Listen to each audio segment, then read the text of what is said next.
భీకరమైనది ఆ రోజు,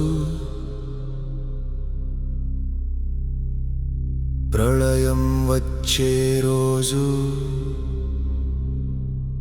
భయాందోళనలతో ప్రతి మనిషి పరుగులు తీసే రోజు.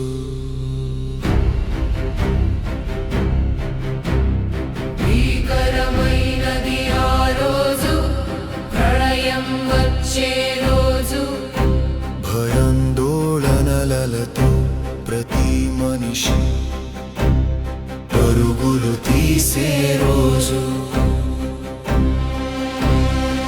ఆకాశం బ్రద్దలై నక్షత్రాలు చెదిరినప్పుడు, ఉరుములు మెరుపులతో ప్రతిధ్వనించే ఆ రోజు, సముద్రాలు మండించబడి సూర్యుని కాంతి తగ్గినప్పుడు, కర్మలు గుర్తొచ్చి ప్రతి గుండె రోదించే ఆ రోజు.